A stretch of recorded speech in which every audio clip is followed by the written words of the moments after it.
Mayor ఎన్నికల్లో BJP పార్టీకి కావాల్సినంత మెజారిటీ లేకపోయినా కూడా అత్యుత్సాహం చూపిస్తుంది అంటున్నారు. ఎందుకు? ఏ కాన్ఫిడెన్స్తో?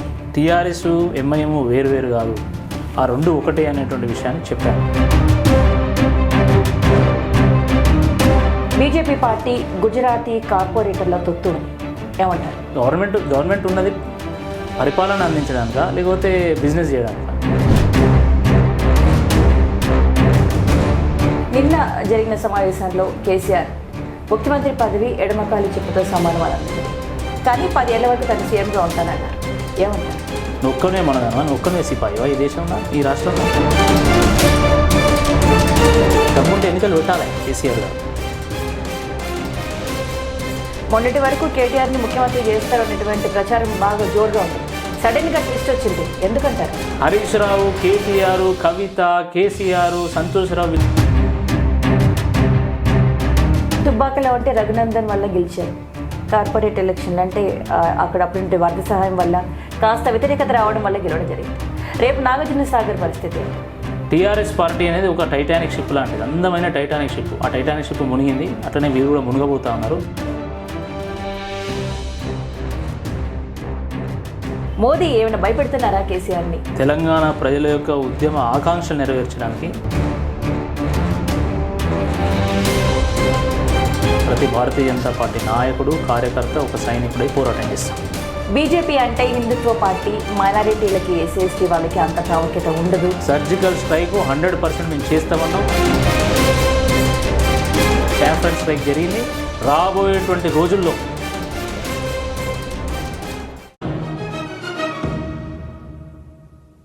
నమస్తే, నేను సంధ్య. ఈరోజు మనం తెలంగాణ రాష్ట్ర BJP spoke person Rakesh Reddy గారితో ఉన్నాము. ఆయన అడిగి మరిన్ని విషయాలు తెలుసుకుందాం. నమస్తే అండి. నమస్కారం. ఇప్పుడు కార్పొరేట్ ఎలక్షన్ తర్వాత మేయర్ ఎన్నికల్లో బీజేపీ పార్టీకి కావాల్సినంత మెజారిటీ లేకపోయినా కూడా అత్యుత్సాహం చూపిస్తుంది అంటున్నారు.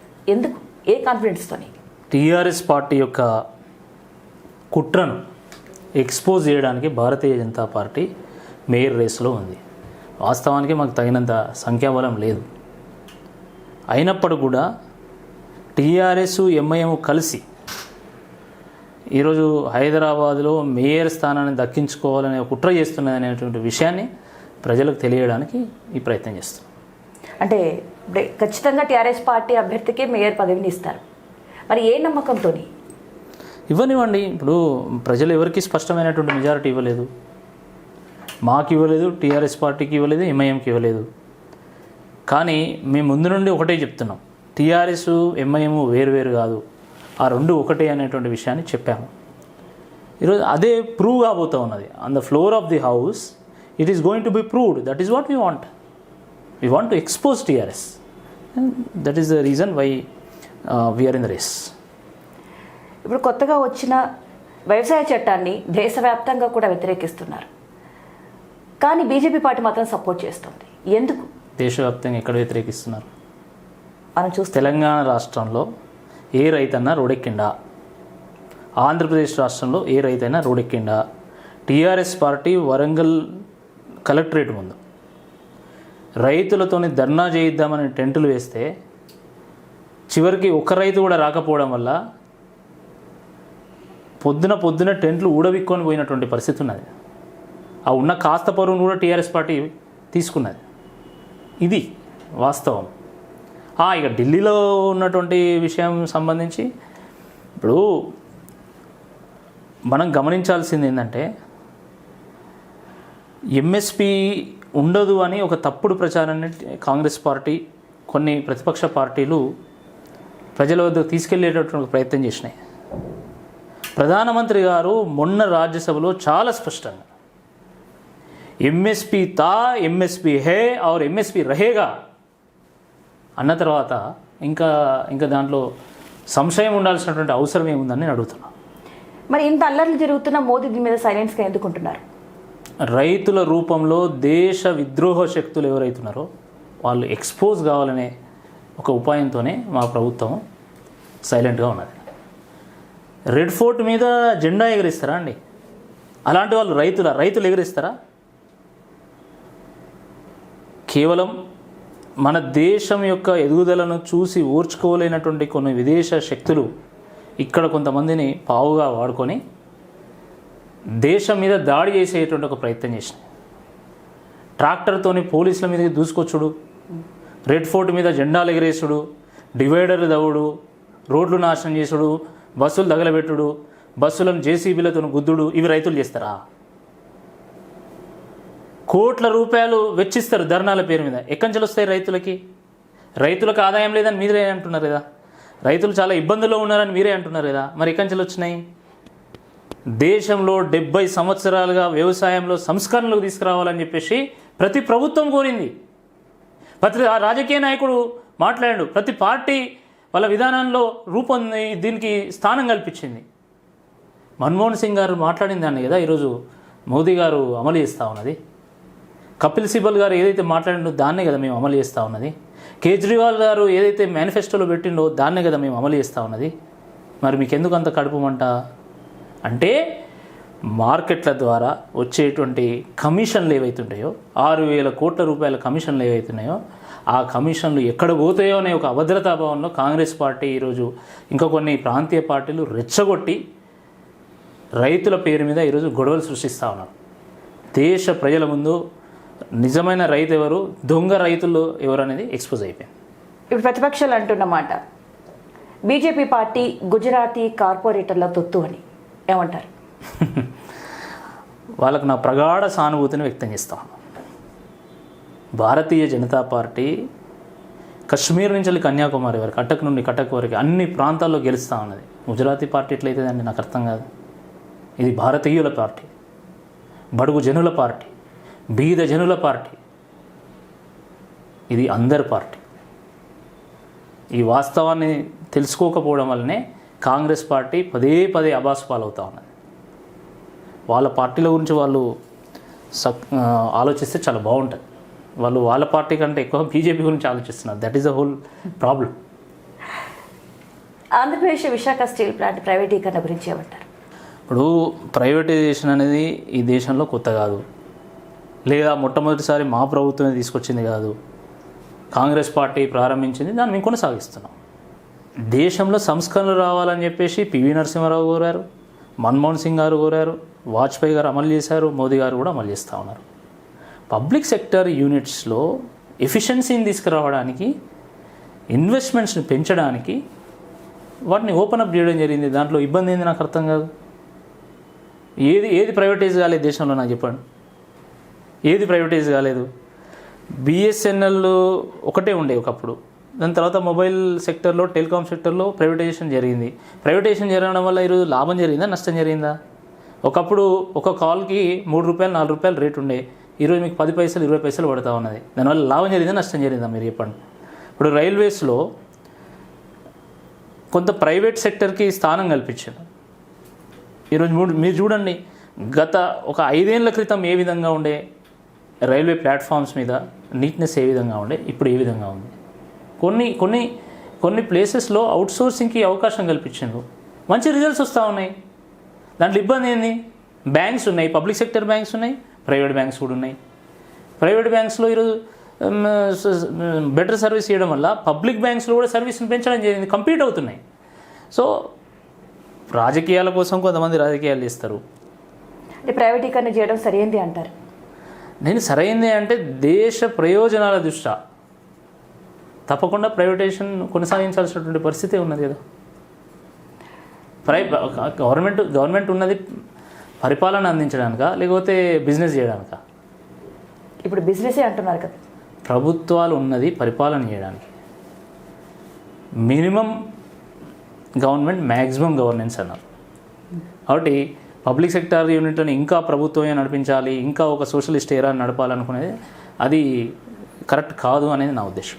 మొన్న జరిగిన ఎన్నికల్లో, దుబాక్ ఎన్నికలు తర్వాత హైదరాబాద్ కార్పొరేట్ ఎన్నికల తర్వాత బీజేపీలో ఒక కొత్త ఉత్సాహం వచ్చింది, యువతని ఆకర్షిస్తున్నారు. ఇప్పుడు యువత అంతా కూడా బీజేపీ పట్ల ఆకర్షితులవుతున్నారు. ఏంటి సీక్రెట్ ఏంటి?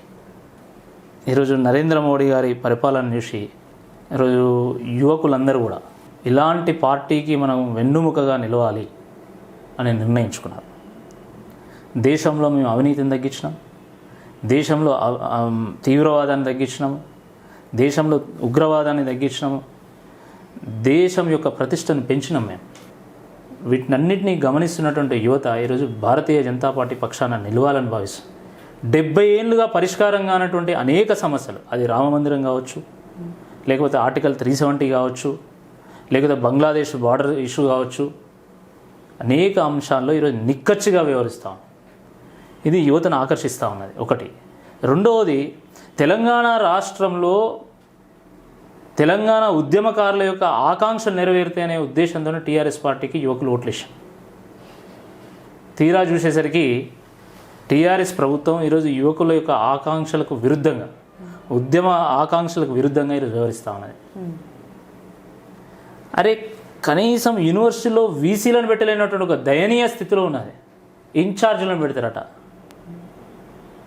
మీరు ఇన్ఛార్జీలను పెడితే మీ ప్రభుత్వాన్ని డిశ్చార్జ్ చేస్తారు ప్రజలు, బీజేపీని రీఛార్జ్ చేస్తారు యువకులు. ఇది గుర్తుపెట్టుకోవాలి.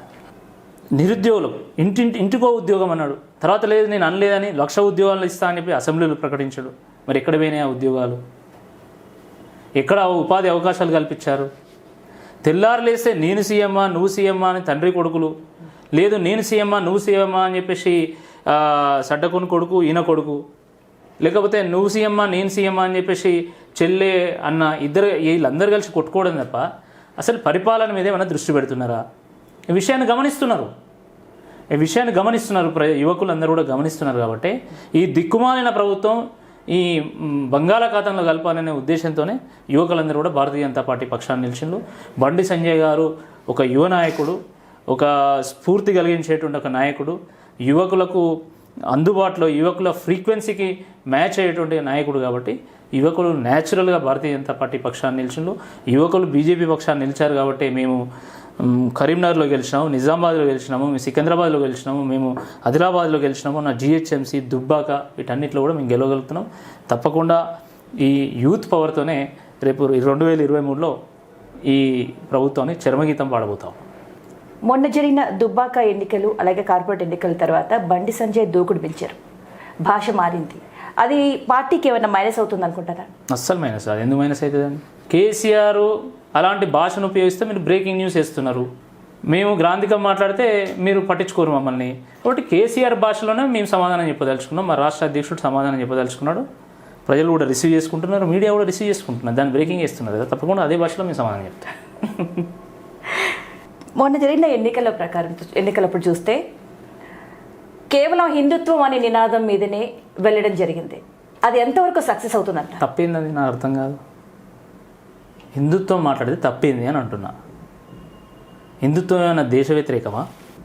హిందుత్వ బై నేచర్ ఈజ్ సెక్యులర్. హిందుత్వము ఒక ధర్మం, అది మతం కాదు, గుర్తుపెట్టుకోవాలి. Hindutva is a way of living అని చెప్పి సుప్రీంకోర్టు జడ్జిమెంట్ ఇచ్చింది. అన్ని మతాలను కలుపుకపోయేదే హిందుత్వం. ఇది అర్థం కానటువంటి మూర్ఖులు భారతీయ జనతా పార్టీ హిందుత్వం గురించి మాట్లాడితే మతోన్మాదులని మాట్లాడతారు. కానీ ఇతర పార్టీల వాళ్ళు ఒక వర్గం ఓట్ల కోసం మైనారిటీ సంతుష్టీకరణ విధానంలో భాగంగా రిజర్వేషన్ కల్పిస్తామంటారు, ప్రత్యేక పథకాలు కల్పిస్తామంటారు, ప్రత్యేకంగా వాళ్ళకు నిధులు కేటాయిస్తారు. వాళ్ళు మాత్రం సెక్యులరు. కానీ దేశంలో ఉన్నటువంటి మెజారిటీ హిందువుల యొక్క హక్కుల గురించి మాట్లాడితే, హిందూ ధర్మం గురించి మాట్లాడితే వాళ్ళు మతోన్మాదులు అవుతారు. దీన్ని ప్రజలు రిసీవ్ చేసుకుంటారండి. ఇది అవుట్డేటెడ్ ఆర్గ్యుమెంట్ ఇదంతా కూడా. కాబట్టే మొన్న జిహెచ్ఎంసీ ఎన్నికల్లో మేము ఏదైతే అంశాలు లేవనెత్తినామో ఆ అంశాలకు మద్దతుగా భారతీయ జనతా పార్టీ పక్షాన ప్రజలు నిలిచారు. గుర్తుపెట్టుకోండి. టీఆర్ఎస్ పార్టీ అధికార పక్షము అధికార దుర్వినియోగం చేసింది, పోలీసులను వాడుకున్నది, డబ్బులు వెదజల్లింది, 8 రోజుల ఎన్నికలు పూర్తి చేసింది. అయినా కూడా ఇంచుమించుగా టీఆర్ఎస్ పార్టీతో ఈక్వల్గా మేము ఓట్లు సాధించినాం, సీట్లు సాధించినాం. అంటే తప్పకుండా ఈరోజు మేమేమైతే ప్రశ్నలు లేవనెత్తుతున్నామో అవే సరైనటువంటి ప్రశ్నలు అని చెప్పేసి ప్రజలు భావిస్తున్నట్టు లెక్క. నిన్న జరిగిన సమావేశంలో కేసీఆర్ ముఖ్యమంత్రి పదవి ఎడమకాలి చెప్పుతో సమానం అనడం జరిగింది. కానీ 10 ఏళ్ల వరకు తను సీఎంగా ఉంటానన్నారు. ఏమంటారు? 10 ఏళ్ళు కాకపోతే మొత్తం ఇంకా 50 ఏళ్ళు నువ్వే సీఎంగా ఉంటా అని కలలు కాను, పగటి కలలు కాను, దానికి ఇబ్బంది ఏం లేదు. ఎవరైనా కలలు కానొచ్చు. కలలు కనాలని చెప్పేసి మన మాజీ రాష్ట్రపతి అబ్దుల్ కలాం గారు కూడా చెప్పాను. సో ఇబ్బంది ఏం లేదు. కానీ ఈ సీఎం పదవి అనేది నాకు ఎడమకాలు చెప్పుతోని సమానం అంటే మాత్రం ప్రజలు కూడా హర్షించడం లేదు. అహంకారం నెత్తికెక్కింది అని చెప్పి ప్రజలు భావిస్తున్నారు. తెలంగాణ సీఎం కుర్చీ అనేది తెలంగాణ రాష్ట్ర ప్రజల యొక్క గౌరవ ప్రతీక అది. కానీ దాన్ని అవహేళన చేసే విధంగా ఈరోజు ముఖ్యమంత్రి గారు ఏదో మాట్లాడిందో తప్పకుండా దానికి ప్రజలు బుద్ధి చెప్పడానికి సిద్ధంగా ఉన్నారు.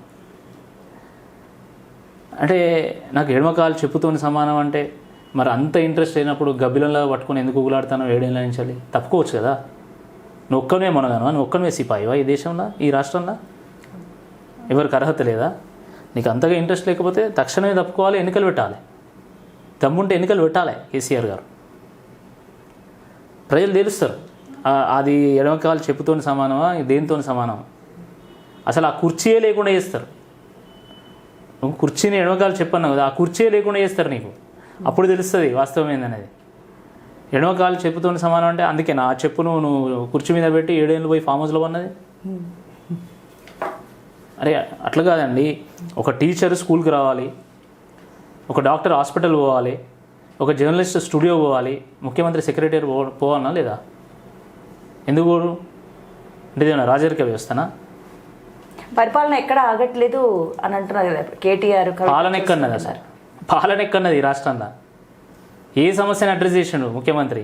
నిరుద్యోగుల సమస్యను అడ్రస్ చేసిండా? ఉద్యోగ వర్గాల యొక్క సమస్యను అడ్రస్ చేసిండా? ఉపాధ్యాయుల సమస్యను అడ్రస్ చేసిండా?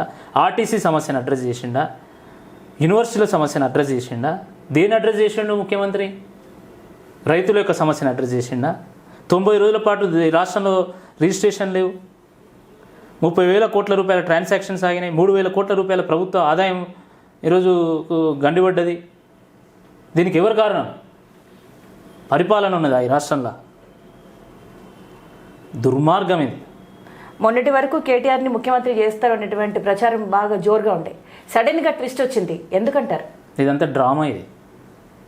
ఇది కల్వకుంట్ల కుటుంబం అనేది ఒక డ్రామా కంపెనీ. అది ఇప్పుడు 2 నెలల పాటు నువ్వు ముఖ్యమంత్రి నేను ముఖ్యమంత్రి అని చెప్పేసి న్యూస్ని లీక్ చేసిండు. ఎందుకు లీక్ చేసిండు? బీజేపీ రాష్ట్రంలో ఒక రైజింగ్ పవర్. దుబ్బాకలో గెలిచింది, జిహెచ్ఎంసీలో గెలిచింది. వీళ్ళను తట్టుకోవాలంటే మళ్ళీ కొత్త అంశాలను సృష్టించాలి, లేకపోతే వాస్తవ అంశాలను ప్రజల ముందు పెట్టేటువంటి ప్రయత్నం చేస్తుంది భారతీయ జనతా పార్టీ అని వాళ్ళకి తెలుసు. కాబట్టి వాళ్ళలోనే వాళ్ళు ఫైట్ చేసుకుంటున్నట్టు ఒక పిక్చర్ని వాళ్ళు క్రియేట్ చేస్తున్నారు. ఇది ప్రజలు అర్థం చేసుకుంటున్నారండి. హరీష్ రావు, కేటీఆర్, కవిత, కేసీఆర్, సంతోష్ రావు వీళ్ళెవ్వరు వేరు కాదు. వీళ్ళంతా ఒకే డ్రామా కంపెనీకి సంబంధించినటువంటి డ్రామా ఆర్టిస్టులు వాళ్ళంతా కూడా. మనం నేను చూసుకున్నాం, రాజన్న రాజ్యం తెలంగాణలో లేదు, రాజన్న రాజ్యం తీసుకొస్తాను అని చెప్పి షర్మిల పార్టీ స్థాపిస్తున్నాం అని చెప్పడం జరిగింది. రాజన్న రాజ్యం తెలంగాణలో అవసరం ఉందంట. అన్ని రాజ్యాల కంటే రామరాజ్యమే గొప్పది. ప్రజలు రామరాజ్యాన్ని కోరుకుంటున్నారు తెలంగాణలో. దాని యొక్క సంకేతాలు కూడా మనకు దుబ్బాక జిహెచ్ఎంసీ ఎన్నికల్లో మనకు అందినాయి. కాబట్టి రాజ్యాలు స్థాపించాలని ఎవరైనా అనుకోవచ్చు, దానికి ఇబ్బంది ఏం లేదు. ప్రజాస్వామ్యంలో వారికి హక్కు ఉన్నది. కానీ ప్రజలకి ఏ రాజ్యం కావాలో ప్రజలు క్లారిటీతో ఉన్నారు. వాళ్ళు పెట్టాలనుకుంటే పెట్టుకోవచ్చు, దానికి ఇబ్బంది ఏం లేదు. ఫస్ట్ వాళ్ళు పార్టీ పెడతారా లేదా అనేది ఫస్ట్ వాళ్ళని ప్రకటన చేయమని తర్వాత మనం స్పందిద్దాం. దుబ్బాకలో అంటే రఘునందన్ వల్ల గెలిచారు. కార్పొరేట్ ఎలక్షన్లు అంటే అక్కడ అప్పుడు వరద సహాయం వల్ల కాస్త వ్యతిరేకత రావడం వల్ల గెలవడం జరిగింది. రేపు నాగార్జున సాగర్ పరిస్థితి ఏంటి? గెలుస్తామనే నమ్మకం? రఘునందన్ రావు గారు బీజేపీ వేరు కాదు. రఘునందన్ రావు గారు భారతీయ జనతా పార్టీ యొక్క ముఖ్యమైన నాయకుడు. బీజేపీ రఘునందన్ రావు గారి వల్ల గెలిచింది అక్కడ. బీజేపీ రఘునందన్ రావు గారి వల్ల కమలం పువ్వు గెలిచింది అక్కడ. ఇది గుర్తుపెట్టుకో. రేపు నాగార్జున సాగర్ పరిస్థితి ఏంటి? నాగార్జున సాగర్లో కూడా కాషాయ జెండా ఎగురుతుంది. అభ్యర్థి ఎవరు అభ్యర్థి అయినా కూడా ప్రజలు భారతీయ జనతా పార్టీకి ఓట్లు వేయడానికి సిద్ధంగా ఉన్నారు. ఎందుకంటే కాంగ్రెస్ పార్టీ, టీఆర్ఎస్ పార్టీ 2 వేరు కావు. మొన్న మా రాష్ట్ర అధ్యక్షుడు అదే అన్నారు కదా. ఏమన్నారు? ఉత్తమ్ కుమార్ రెడ్డి గారంటే మాకు గౌరవం ఉన్నది, మరి దేశానికి సేవ చేసిండు ఒక పైలట్గా. కానీ పైలట్గా పనిచేసిన ఆయన కేసీఆర్ యొక్క కారు తోలుతున్నాడు అన్నాడు. టీఆర్ఎస్ పార్టీ అనేది ఒక టైటానిక్ షిప్ లాంటిది, అందమైన టైటానిక్ షిప్. ఆ టైటానిక్ షిప్ మునిగింది, అట్లనే వీరు కూడా మునగబోతూ ఉన్నారు. కానీ ఆ టైటానిక్ షిప్లో ఈరోజు ఉత్తమ్ కుమార్ రెడ్డి, కేసీఆర్ యొక్క లవ్ స్టోరీ నడుస్తూ ఉన్నది. అది ప్రజలకు తెలుసు. కాబట్టి కాంగ్రెస్ పార్టీకి స్థానం లేదు. కాంగ్రెస్ పార్టీ కొత్తగా గెలిచి చేసేది ఏమున్నదండి నాగార్జున సాగర్లో? ఇప్పుడు 19 మంది ఎమ్మెల్యేలను గెలిపించిండు ప్రజలు కాంగ్రెస్ పార్టీ వాళ్ళని. ఎంతమంది ఉన్నారు ఆ పార్టీలో? 3, 4, 5? ఆ ఉన్నవాళ్ళు కూడా అసలు వాళ్ళతోనే ఉన్నారా? బీజేపీతో టచ్లు ఉన్నారా? ఇవన్నీ ప్రజలు గమనిస్తలేరా? కాబట్టి టీఆర్ఎస్ను బలంగా ఎదుర్కోగలిగేటువంటి శక్తి భారతీయ జనతా పార్టీ అని చెప్పేసి ప్రజలందరూ కూడా భావిస్తున్నారు. మీరు అనొచ్చు మీకు నాగార్జున సార్లు బలం లేదు కదా, దుబ్బాకలో మాకు బలం ఉండేనా? సంస్థాగతంగా మాకు మెదక్ జిల్లా కానీ లేకపోతే పాత నల్గొండ జిల్లా కానీ మాకు కొంచెం ఉన్న దాంట్లో మాకు కొంచెం వీకర్ డిస్ట్రిక్ట్స్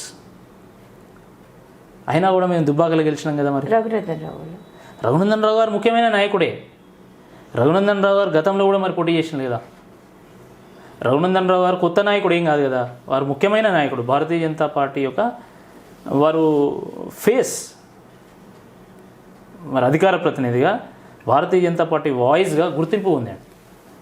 మరి వారు అంతమంది కూడా పోటీ చేసింది కదా, ఇప్పుడు ఎందుకు గెలిచిండ్రు అంటే భారతీయ జనతా పార్టీ పక్షాన ప్రజలు ర్యాలీ అవుతున్నారు.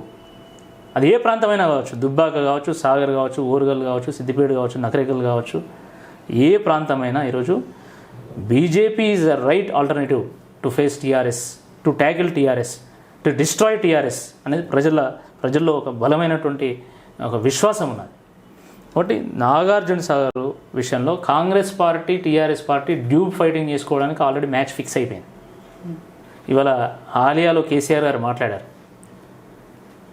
ప్రజల గురించి పోరాటం చేస్తున్నది మేమైతే ఆయన పోయి కాంగ్రెస్ని తిడతాడు.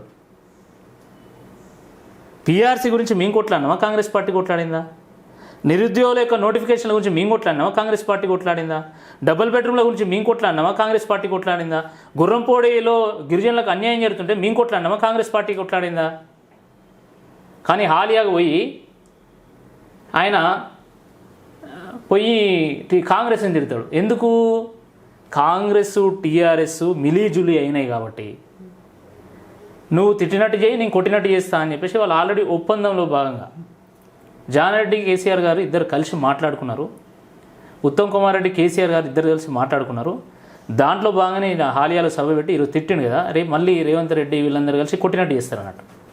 చేస్తే ప్రజలందరూ ఏమనుకోవాలి, అచ్చా వీళ్ళిద్దరి మధ్యలో ఫైట్ జరుగుతుందని అనుకోవాలి. కానీ అనుకోరు, ఎందుకంటే వాళ్ళిద్దరి మధ్య మంచి లవ్ స్టోరీ నడుస్తున్నది అనే విషయం చాలా స్పష్టంగా ప్రజలు అర్థం చేసుకుంటున్నారు.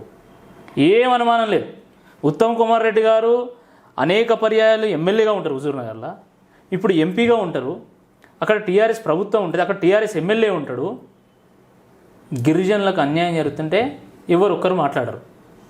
దొంగలు కలిసి ఊరు పంచుకున్నట్టు అక్కడ గిరిజనుల భూములు పంచుకుంటా ఉన్నారు. మళ్ళీ వీళ్ళు వచ్చి అక్కడ ఫైటింగ్ చేసుకుంటే అది డ్యూ ఫైటా రియల్ ఫైటా అనేది తెలియదు. రియల్ ఫైట్ చేసేది భారతీయ జనతా పార్టీ. మేము మా ఫైట్ రియల్ కాబట్టే మా మీద లాఠీ చార్జ్ చేసిండు, మా మీద కేసులు పెట్టిండు, మా నాయకులను జైలుకు పంపిండు. అయినా కూడా భయపడేది లేదు. ఎట్టి పరిస్థితుల్లో టీఆర్ఎస్ను టూత్ అండ్ నెయిల్ ఫైట్ చేయబోతా ఉన్నాం. కాంగ్రెస్ టీఆర్ఎస్ ఒకటే అంటున్నారు కదా, మరి ఏ నిమిషమైనా రేవంత్ రెడ్డి బీజేపీలోకి వచ్చే ఛాన్సెస్ ఉన్నాయంటున్నారు. అది వారు నిర్ణయించుకోవాలి. మీకున్న సమాచారం ప్రకారం? ఇప్పుడు నాకు ఎటువంటి సమాచారం లేదు. ఒకవేళ రేవంత్ రెడ్డి గారు కాంగ్రెస్ పార్టీని వీడి భారతీయ జనతా పార్టీకి రావాలనుకుంటే అది ఫస్ట్ వారు నిర్ణయం తీసుకోవాలి. తర్వాత భారతీయ జనతా పార్టీ నాయకులను సంప్రదించాలి. తర్వాత రాష్ట్ర పార్టీ నిర్ణయం తీసుకుంటుంది దాని మీద. కాబట్టి మాకైతే ఇప్పటివరకు ఎటువంటి సంకేతం లేదు. బట్ మరి మీకేమైనా ఉంటే మాకు చెప్పండి. దుబ్బాక ఎలక్షన్ల తర్వాత, కార్పొరేట్ హైదరాబాద్ ఎలక్షన్ల తర్వాత బీజేపీ నేతల మీద అరెస్టుల పర్వం కొనసాగుతుంది, ఏమంటారు? కేసులకు జైళ్లకు భయపడేటువంటి పార్టీ భారతీయ జనతా పార్టీ కాదు. నిజమేనా? కరుడు కట్టినటువంటి కమ్యూనిస్టులను ఎదిరించి పోరాటం చేసి communist కంచుకోటలను కూలగొట్టినటువంటి party Bharatiya Janata party, గుర్తుపెట్టుకోవాలి. అరే దేశంలో ప్రబలమైనటువంటి శక్తి కాంగ్రెస్ పార్టీనే మేము కదిలించినామండి. వీళ్ళెంత నాకు అర్థం కాదు. వీళ్ళ కేసులు ఏంది, వీళ్ళ జైలు ఏంది? కేసీఆర్ గారు బెంగాల్ పోయి థర్డ్ ఫ్రంట్ పెడతా, ఆ ఫ్రంట్ పెడతా, ఈ ఫ్రంట్ పెడతా అంటే అరే మమతా బెనర్జీ నుంచి అది ఏమైనా నేర్చుకొని వస్తాడని మేము అనుకున్నాం. కానీ బెంగాల్ పోయి నేర్చుకొని వచ్చింది ఏంటంటే రౌడీయిజం నేర్చుకొని వచ్చిండు ఆయన. ప్రశ్నిస్తే ఈరోజు కేసులు పెడుతున్నారు, ఇంకా గట్టిగా ప్రశ్నిస్తే జైల్లో పంపుతున్నారు. కేసులకు జైళ్లకు భయపడేటువంటి పార్టీ భారతీయ జనతా పార్టీ కాదు, గుర్తుపెట్టుకోవాలి. మొన్న ఫ్రెండ్లీ పోలీసును తీసేస్తాము అన్నమాట, లాఠీ పోలీసుని తీసుకొస్తామన్నారు. మీరు లాఠీ పోలీసుని తీసుకురావాలి, మీ అదే విధానం మీ పార్టీ మీ ప్రభుత్వం కొనసాగించాలనుకుంటే రాష్ట్ర అధ్యక్షులు చెప్పినట్టుగా మీరు రాబోయేటువంటి బడ్జెట్లో లాఠీలకు ప్రత్యేక నిధులను కేటాయించుకోవాలి. కొత్త కొత్త జైళ్ళ నిర్మాణం చేసుకోవడానికి జైళ్లకు మీరు ప్రత్యేక నిధులను కేటాయించుకోవాలి బడ్జెట్లో. మీరు మమ్మల్ని జైల్లో పెట్టాలనుకుంటే జింకానా గ్రౌండ్లు కూడా సరిపోవు. జిల్లాకు ఒక జింకానా గ్రౌండ్ పెట్టుకొని అలా మమ్మల్ని దోలినా కూడా ఆ జైలు సరిపోవు. అంతమంది అరెస్ట్ కావడానికి, జైల్లో ఉండడానికి, ప్రజాస్వామ్య తెలంగాణ నిర్మాణం కోసం ఎన్ని త్యాగాలు చేయడానికైనా మా పార్టీ కార్యకర్తలు సైనికుల పోరాటం చేయడానికి సిద్ధంగా ఉన్నారు. ప్రత్యేక తెలంగాణ తీసుకురావడానికి కేసీఆర్ ముందున్నారు. ప్రత్యేక తెలంగాణ ఇచ్చింది మేము అని కాంగ్రెస్ అంటుంది. మరి ప్రత్యేక తెలంగాణ తీసుకురావడంలో బీజేపీ పాత్ర ఏంటి? అదే తెలంగాణ కావాలనుకొని 4 కోట్ల తెలంగాణ ప్రాంత ప్రజలు బలంగా కొట్లాడారు. కవులు, కళాకారులు, మేధావులు, ఉద్యోగస్తులు, విద్యార్థులు, యువకులు, రైతులు, మహిళలు, ఇట్లా సబ్బండ వర్గాలు ఆ రోజు తెలంగాణ కోసం రోడ్లు ఎక్కిన్లు, రాస్తారోకోలు చేసిండ్లు, ధర్నాలు చేసిండ్లు, వంట వార్పులు చేసిండ్లు, అన్ని రకాల ఉద్యమాలు చేసిండ్లు. జంగు నడిపిన్లు, జైలుకు వేయిండ్లు, సమ్మె నడిపిన్లు. దాని తర్వాత రాజకీయ పార్టీలు కూడా అనుకూలంగా వ్యవహరించినాయి. టీఆర్ఎస్ పార్టీ తెలంగాణ కోసం కొట్లాడితే మరి బీజేపీ కొట్లాడలేదా? నాకు అర్థం కాదు. టీఆర్ఎస్లో 2 ఎంపీలు ఉండే, కేసీఆర్ గారు, విజయశాంతి. కేసీఆర్ గారు ఈరోజు నిన్న పార్లమెంట్లో మాట్లాడినా, కానీ తెలంగాణ ప్రజల గొంతుకై భారతీయ జనతా పార్టీ అధినాయకురాలు సుష్మా స్వరాజ్ గారు అది పార్లమెంట్లో కొట్లాడినటువంటి తీరు యావత్ తెలంగాణ ప్రజలు వాళ్ళ గుండెల్లో పెట్టుకున్నారు. ఇప్పటికి కూడా 160 మంది భారతీయ జనతా పార్టీ ఎంపీలు ఓట్లేసిన తెలంగాణ కోసం. బుద్ధి ఉండాలి అసలు. ఒక జాతీయ రాజకీయ పక్షంగా మేము తెలంగాణకు అనుకూలంగా మేము మారిన తర్వాతనే మొత్తం దేశంలో ఉన్నటువంటి పొలిటికల్ స్పెక్ట్రంలో ఉన్నటువంటి ప్రతి పొలిటికల్ పార్టీ కూడా తెలంగాణ గురించి ఆలోచన చేసింది. ఇది మర్చిపోతే ఎట్లా అండి? తెలంగాణ నేనే తెచ్చినా అని ఆయనే గాంధీ అని చెప్పుకుంటాడు. ఈయన ఈక కూడా కాదు అసలు. ఈయన గాంధీకి ఈయనకి ఏమైనా పోలిక ఉందా అండి? నక్కకు నాగలోకానికి ఉన్నంత తేడా ఉన్నది. ఈయన తెల్లారైతే పోయి ఫామ్ హౌస్లో వాడుకొని సోయి తప్పి వాడుకుంటాడు, ఈయన గాంధీతో పోల్చుకుంటాడు. ఇక ఆయన ఉంటాడు, ఆయన ఒక మంత్రి, ఈయన తాబేదారు, ఈయన బానిస ఎర్రబెల్లి దయాకర్ రావు గారు. ఆయన పోయి కేసీఆర్ విగ్రహం పెడతా వరంగల్ మున్సిపల్ కార్పొరేషన్ ముందు అంటాడు. నీ మంత్రి పదవి కాపాడుకోవడానికి నువ్వు తెల్లారులేస్తే కేసీఆర్ భజనయ్యి. మన తెలంగాణ భాషలో జోకు, నువ్వు ఎంత జోకుంటావో జోక్కో, కానీ వరంగల్ ప్రజల పరువు మాత్రం తీయొద్దు దయచేసి. ఎందుకంటే ఓరుగల్లు అంటేనే ఒక పోరుగడ్డ, అది పోరుగల్లు. అది తెలంగాణ ఉద్యమం ప్రారంభమైంది అక్కడి నుండి. నువ్వు ఆడికొచ్చి నువ్వు ఏ రోజు తెలంగాణ ఉద్యమంలో నుండి ఎర్రబెల్లి దయాకర్ రావు. తెలంగాణ విషయంలో ఆయన దయలేని రావు, ఆయన దయాకర్ రావు కాదు. ఏమాత్రం దయ చూపకుండా సమైక్యాంధ్ర నాయకుడు అయినటువంటి చంద్రబాబు నాయుడు సంఖలో జొర్రి, దాని తర్వాత మళ్ళీ ఏ నాయకుడైతే నిన్ను నమ్మిండో, ఏ నాయకునికైతే నువ్వు నమ్మిన బంటుగా ఉన్నావో ఆ నాయకునికి వెన్నుపోటు పడిచి పదవుల కోసం టీఆర్ఎస్ పార్టీలో చేరినావు. నువ్వు వచ్చి ఈరోజు కేసీఆర్ విగ్రహం పెడతా. కేసీఆర్ ఏ రోజు తెలంగాణ కేసీఆర్ దీక్షా దివస్ పైలాన్ ఓపెన్ చేసిండు మొన్న, మహానుభావుడు. ఆయన వరంగల్ దీక్ష చేసిండా కేసీఆర్ గారు? ఏమన్నా కేసీఆర్ గారు వరంగల్ మున్సిపల్ కార్పొరేషన్ ఏమన్నా పర్యటించిండా? ఆయన ఏమన్నా అక్కడికి ఆయన సందర్శించిండా తెలంగాణ ఉద్యమంలో? ప్రభుత్వ ఖర్చులతోనే ప్రభుత్వ స్థలంలో ఏ విధంగా దీక్షా పైలాన్ కడతారు మీరు? దీన్ని ఓరుగల్లు ప్రజలు సహించారు. కేసీఆర్ విగ్రహం కనుక ఓరుగల్లులో వరంగల్ మున్సిపల్ కార్పొరేషన్ ముందు కనుక పెడితే ఓరుగల్లు ప్రజలే దాన్ని కూలుస్తారు. రాసి పెట్టుకోవాలి, దయాకర్ రావు గారు రాసి పెట్టుకోవాలి. ఎలా వచ్చారు మీరు పార్టీలోకి? ఎలా వచ్చారు మీరు? ప్రాపర్ వరంగల్ కదా మేము ఉద్యమం లైఫ్ అంతకుముందు ఏంటి? నేను వరంగల్ సమీపంలో ఉన్నటువంటి ఒక గ్రామంలో చిన్న వ్యవసాయ కుటుంబం నుంచి వచ్చాను. మొదటి నుండి కూడా వివేకానంద యొక్క ఐడియాలజీ నచ్చి పెరిగినటువంటి వ్యక్తిని నేను బిట్స్ పిలాలలో గ్రాడ్యుయేషన్ కంప్లీట్ చేసిన తర్వాత కొన్ని రోజుల పాటు బెంగళూరులో, అమెరికాలో, సిటీ బ్యాంక్లో, ఫేస్బుక్ గేమ్స్లో పనిచేసి తిరిగి నా చదువు ప్రజలకు ఉపయోగపడాలి, మా ప్రాంత ప్రజలకు ఉపయోగపడాలి అనే ఒక ఉద్దేశంతో, ప్రజాసేవలో నిమగ్నం కావాలనే ఉద్దేశంతో నేను నా ఉద్యోగానికి రాజీనామా చేసి 2013లో భారతీయ జనతా పార్టీలో నేను చేరడం జరిగింది.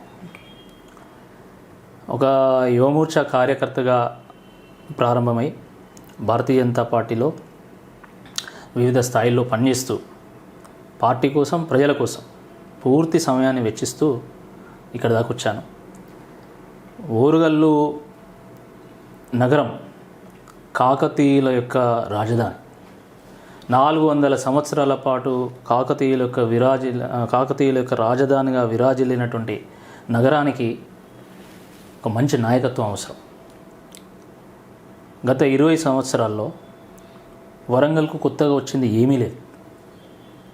ఇప్పుడు మా ప్రభుత్వం వచ్చిన తర్వాత, నరేంద్ర మోడీ గారి ప్రభుత్వం వచ్చిన తర్వాత smart city, Amrit city, heritage city, textile park, Sainik school, highway, ring road ఇవి తీసుకొచ్చారు తప్ప 20 ఏళ్ళలో చేసింది ఏమీ లేదు ఏ ప్రభుత్వం కూడా. అక్కడ ఒక మంచి ఎడ్యుకేటెడ్, ఒక మంచి విజన్ ఉన్నటువంటి నాయకత్వం అవసరం. కాబట్టి వరంగల్ సెంట్రిక్గా పనిచేస్తూ వరంగల్ సిటీ డెవలప్మెంట్ కోసం, వరంగల్ ప్రాంత ప్రజల యొక్క సంక్షేమం కోసం పనిచేయాలనే లక్ష్యంతోనే అక్కడే ఉంటూ ప్రజలతో మమేకమవుతూ పార్టీ అభివృద్ధి కోసం, ప్రజల యొక్క వృద్ధి కోసం ముందుకెళ్తా ఉన్నాం. మొన్న ఎలక్షన్లప్పుడు కేసీఆర్ ఢిల్లీ వెళ్ళి వచ్చిన తర్వాత తన తీరు పూర్తిగా మారిపోయింది. అమిత్ షా మీద కూడా పెద్దగా ఘాటు వ్యాఖ్యలు ఏం చేయలేదు. మొన్న బడ్జెట్ గురించి కూడా మాట్లాడలేదు. అంటే ఇప్పుడు ఇంటర్నల్గా బడ్జెట్ బాగుందని అర్థం. ఏం మాట్లాడలేదంటే ఇంకేముంటుంది? బడ్జెట్ బాగుందని అందరూ ఏకీభవించట్లేదు కదా. తెలంగాణకి ఏమి ఇచ్చారు మన బడ్జెట్లో? అదే ఎవరు ఏకీభవించాలి అంటే ఏకీభవించాల్సింది టీఆర్ఎస్ పార్టీ కదా. టీఆర్ఎస్ పార్టీ అది ఎందుకు ఏకీభవిస్తుంది? ఎందుకు సైలెంట్గా ఉంది? బడ్జెట్ బాగుంది కాబట్టి ఆయన ఏం మాట్లాడతారు? ఇంటర్నల్గా ఇప్పుడు టీఆర్ఎస్ అండ్ బీజేపీ ఒకటేనా? ఒకటైతే మా మీద కేసులు ఎందుకు పెడతారు? మొన్న గుర్రపూడి తాండా గిరిజన ఇన్సిడెంట్ ఏదైతుందో దాంట్లో A11గా ఉన్నా నేను. నాకు ఇంకా బెయిల్ రాలేదు. ఇప్పుడు అరెస్ట్ చేయొచ్చు పోలీసులు. వేచి చూస్తున్నా, వాళ్ళు అరెస్ట్ చేస్తారా వదిలేస్తారా, వాళ్ళు ఏమనుకుంటారు వాళ్ళ ఇష్టం. అరెస్ట్ చేసినా భయపడేది లేదు.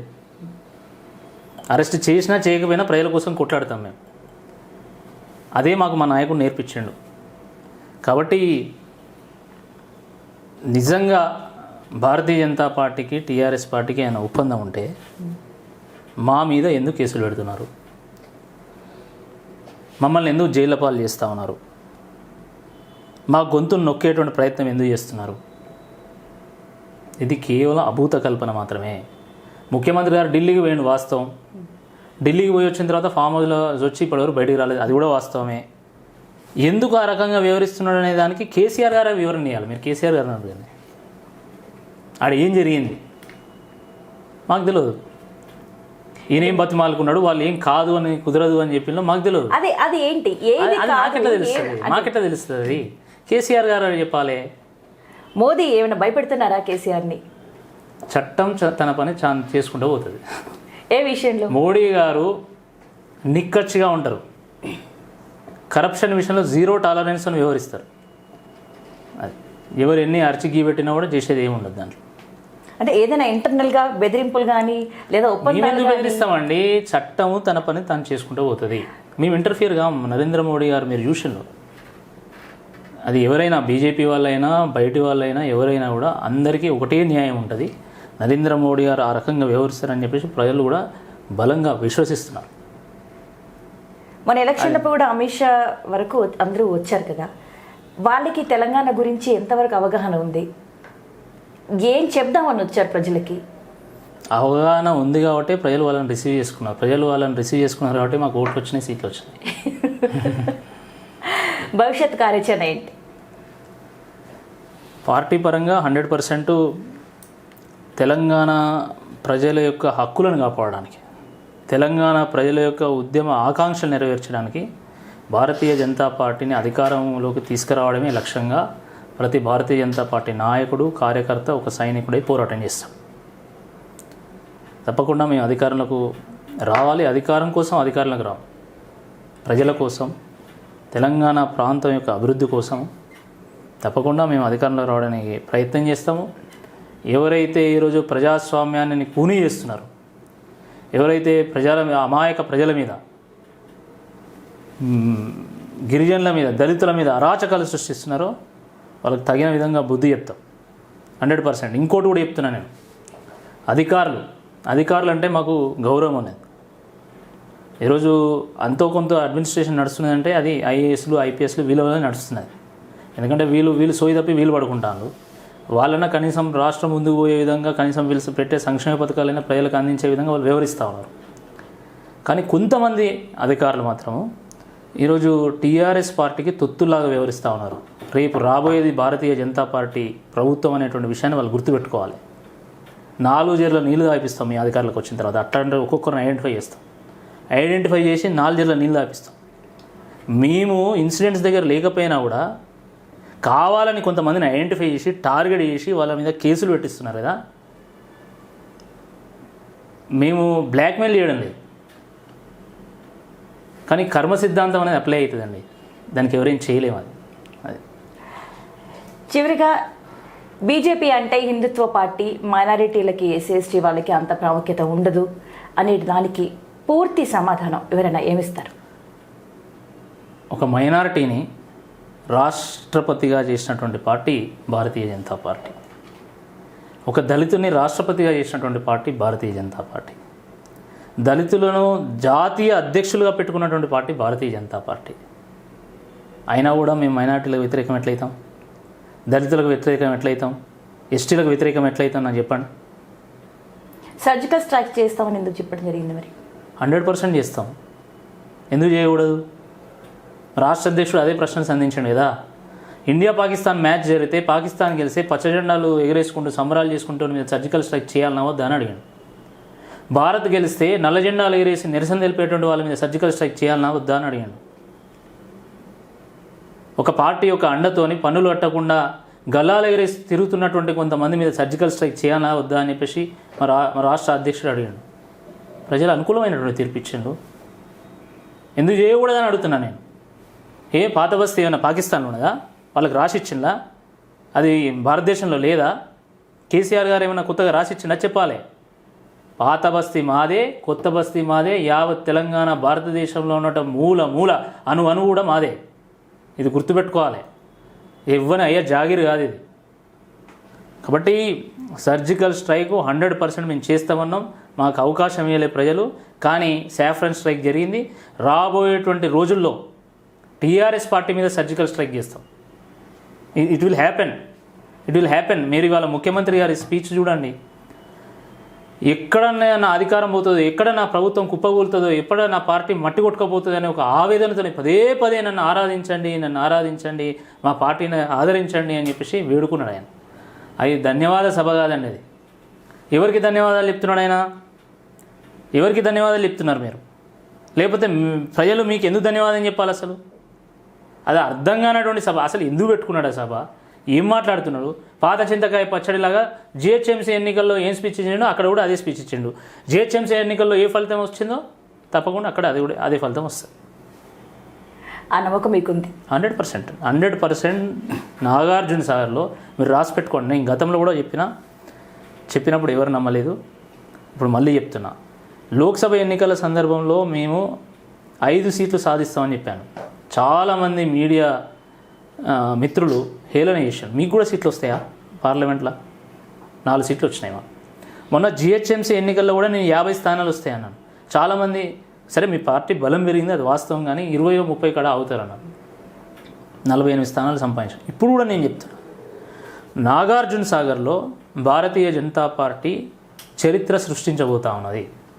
ప్రజలు గట్టి నమ్మకంతో ఉన్నారు. టీఆర్ఎస్ పార్టీ, కాంగ్రెస్ పార్టీ వేరు కాదు. కేసీఆర్, ఉత్తమ్ కుమార్ రెడ్డి లవ్ స్టోరీ ఉన్నది. కేసీఆర్, జానారెడ్డి ఒప్పందం ఉన్నది. దాంట్లో భాగంగా ఇదంతా వాళ్ళు తిట్టుకుంటారు. అయినా కూడా మనం బీజేపీ పక్షాన్ని నిలబడాలి. ఎందుకంటే బీజేపీ అయితేనే కేసీఆర్ను ఎదుర్కోగలుగుతుంది. చెప్పండి. నేను ఒకటే ప్రశ్న నేను అడుగుతున్నా మిమ్మల్ని.